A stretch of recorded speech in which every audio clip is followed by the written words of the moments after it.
আমি যদি বাহাত হই, শওকত আমার ডান হাত, এটা মাথায় রাখবেন। মমতাই তো তাহলে ডান হাত দিয়ে বোম বাঁধছে। মমতার ডান হাত বোম বাঁধে, মমতা নিজে বলেছে না, মমতাই বোম বাঁধছে ডান হাত দিয়ে। মমতাই বাংলায় বোম শিল্প তৈরি করেছে, আর ডান হাতের কর্মী এটা। এছাড়া আর কি বলতে পারি? আবার বলছে যে আমি শওকত মোল্লার কথাই ভাঙড়ে 8টা থানা করেছি। কিন্তু হ্যাঁ, ওই বদমাইশ যখন চাইলো জীবনতলায় বাস স্ট্যান্ড তৈরি করার কথা, ওটা উন্নতি হতো, উন্নয়ন হতো, ওটা দিল না। 8টা থানা করেছে ভাঙড়ের মানুষকে কোন ঠেসা করবে বলে। ভাঙড়ের মানুষকে এয়ারপোর্টের নামে যখন জমি নেবে, তখন যাতে এরা বিদ্রোহ না করতে পারে তার জন্য কন্ট্রোল করবে। যে আগে এই শয়তানকে দিয়ে 8টা থানা করিয়ে, শয়তান যেভাবে ডিরেকশন দিচ্ছে মমতা ব্যানার্জি সেভাবে চলছে যে আমাকে জমিটা তো উদ্ধার করতে হবে, আমি তো টাকা কি বলে বাইনামা নিয়ে বসে আছি বড় বড় কোম্পানির থেকে, কিন্তু এয়ারপোর্টের নামে নিতে হবে, কোম্পানির নাম বললে হবে না। এয়ারপোর্ট একটা দেশের সম্পদ, স্বাভাবিক তখন অন্য লোক বলবে এয়ারপোর্টের জন্য দেবেন না। সেই জায়গায় তখন তাহলে কী করতে হবে বললো 8টা 10টা থানা করুন, যাতে করে 8টা 10টা থানা ছোট ছোট জায়গাতে পুলিশ ক্যাপার করতে পারবে। এই পরামর্শ দিয়ে করেছে, সেটা ভাঙড়ের মানুষ তার জবাব দেবে যে 8টা থানা করতে পারছে, 8টা থানায় কত খরচ। নলমুড়ি হসপিটাল ধ্বংস হয়ে যাচ্ছে, সুপার স্পেশাল হসপিটাল করে বলেছিল, আর একটা হসপিটাল সেটাও ধ্বংস হয়ে যাচ্ছে, হিমকর করে বলেছিল করেনি। ভাঙড়ের যে ড্রেনটা রয়েছে পুরো কলকাতা সাহেবদের কি বলে টয়লেট যা নোংরা টুংরা সব যাচ্ছে, কেন ওটাকে প্যাকিং করতে পারে না? কাঠওয়াল টাইপের করে দিতে পারে তো, বড় সুন্দর করে বিশাল বড় বড় করে ড্রেনেজ করে দেবে, ভেতরে ছিল কোনো গ্যাস ধরুন এ ভাঙড়ে ছড়াবে না, মশা যে ম্যালেরিয়া তৈরি হচ্ছে মশা থাকবে না, এটা করতে পারে না।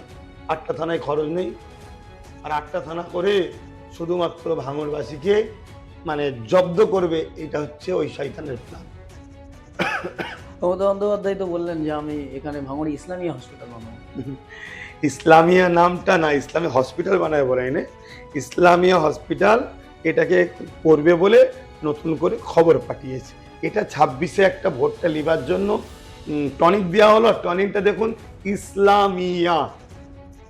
আরে মিয়া ভাই, ইসলামিয়া লিখছে, আর চিন্তা নেই। এতদিন ইসলামিয়া লাইনে বলে তোমরা মোল্লা বলে তারা টেন্ডার ফেল করেছে, এবার ইসলামিয়ারা লিখছে, আর ফেল করবে না। এই যে মুসলমানকে ধর্মীয় সুশ্রীতে বোকা বানানো, এটাই তো বলা হয় সাম্প্রদায়িক রাজনীতি। আর আমাদেরকে বলে শুধু, তো সেই চালটা মেরে 26-এর ভোটটা নিতে চাইছে। আপনি যদি পারেন ভোটের মধ্যে সময় হয় যে দেখুন ইসলামিয়া হসপিটাল সে নিজেই জীর্ণ অবস্থায় ধ্বংসের দিকে, তাকেই অবহেলা করা হচ্ছে, তাকেই খেয়াল করা হয়নি, সে আবার টেন্ডার দিচ্ছে, এত বড় ঢপ দিচ্ছে। তো মমতা ব্যানার্জি যা বিগত দিন বলেছে একটা কিছু প্রমাণ করেছে, প্রভূত হয়েছে। মমতা ব্যানার্জি বলেছিল জিতার সাথে সাথে 2011-ই 6 মাস যেতে না যেতে শিল্প আসবে, এই 15 বছরে একটা শিল্প এসছে। ওই যে লেদার কমপ্লেক্সকে দেখাচ্ছে, লেদার কমপ্লেক্স তো বাম আমলে তৈরি। তারপরে বলুন ডবল ডবল চাকরি, ডবল ডবল শিক্ষা। ডবল শিক্ষা কি আমি এখনো মাথায় আমি ঢুকতে পারি না। চাকরি নেই, চলো এক বাড়ি দুজনকে না চাকরি দেবে, এটা ডবল ডবল চাকরি।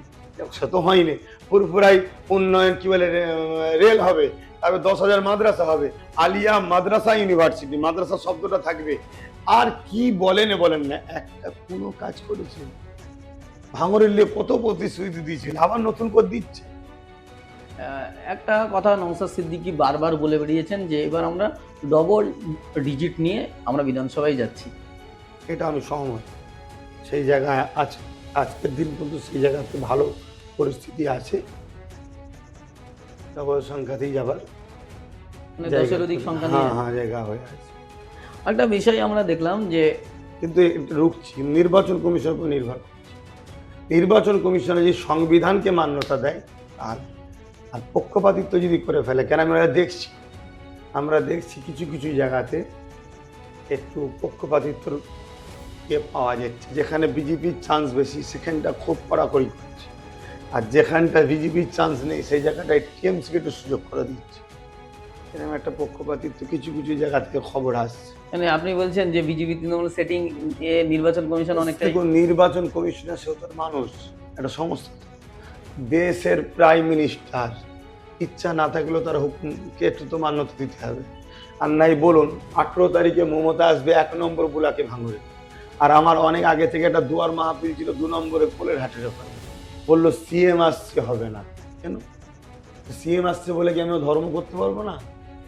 এই যে একটা পক্ষপাতিত্ব করা হলো না, এখন কি সে সিএম এর মর্যাদায় কি আছে? এখন তো সেটা সাধারণ নাগরিক, সেটা ক্যান্ডিডেট। আর আমি আমার একটা বাৎসরিক ধর্মীয় প্রোগ্রাম আছে, সেখানে যাচ্ছি 2 নম্বর পার্টে, এটা 1 নম্বরে। এই যে জিনিসটা কোনো একটা জায়গায় তো আমার যেন মনে হলো। আপনি যে সিএম এর কথা বলছেন, যে মমতা বন্দ্যোপাধ্যায় সেই ভাঙড়ে প্রোগ্রামে গিয়ে রীতিমতো আইএসএফকে বিজেপির দালাল বলে আক্রমণ করছে। অনেক সময় দেখবেন নকলের গায়ে লেখা থেকে নকল হইতে সাবধান, দুলালের তাল মিশিরি। নকলের গায়ে নকল হইতে সাবধান, দালাল অপরকে বলছে দালাল। এই বাংলা যদি সব থেকে বড় বিজেপির কেউ দালাল থাকে, সেটা হচ্ছে মমতা ব্যানার্জি, টিএমসি। তারা এই বাংলায় বিজেপিকে জায়গা করে দিয়েছে। নিজে বলেছে বিজেপিকে ফান্ড এনে লড়বো, আনন্দবাজার পত্রিকা। শুভেন্দু বলছে হয় টিএমসিকে ভোট দাও, নয় বিজেপিকে ভোট দাও, অন্য কাউকে না। ওই তোমাদের যেটা শয়তান রয়েছে, ও কি বলছে, হয় আইএসএফকে ভোট দেওয়ার থেকে টিএমসিকে বিজেপিকে ভোট দিলে অনেক বেশি ফেসিলিটি সুবিধা পাবে। তারপরে বিজেপির সভাপতি কি বলছে, লেবার রুমে যদি বিজেপি না থাকতো তাহলে টিএমসি নামক এই দলটা জন্ম হতো না। মুকুল রায় কি বলছে, যাহা টিএমসি তাহা বিজেপি। আর কটা প্রমাণ দেবো? 1998-এ বিজেপির দল জন্ম হয়েছে, ওই সুমন নাকি, ওই যে কি নাম, যে কলকাতায় টিএমসির একটা মেয়র নাকি ছিল এক সময়, সে বলছে। আর কত শোভন প্রমাণ? চট্টোপাধ্যায়। আর কত প্রমাণ দেবো? অতএব যে বিজেপি সেই টিএমসি। এখন ব্যাপারটা হচ্ছে কি জানেন, আইএসএফকে যেভাবে মানুষ খাচ্ছে, মুসলমান নয় মানুষ লিখছে, এটা আতঙ্ক তৈরি হচ্ছে বিজেপি ও টিএমসির বীজে মূলের। তাই মুসলিম এলাকায় বিজেপি দাগ লাগিয়ে দিলে মুসলমান বিজেপিকে তো ভয় করে এবং ঘৃণা করে। ভয় করে বলবো না, যারা দুর্বল ইমান তারা ভয় করতে পারে। ঘৃণা করি আমরা, বিজেপিকে অপছন্দ করি। আমরা মনে করি অছুত বিজেপি। কেন?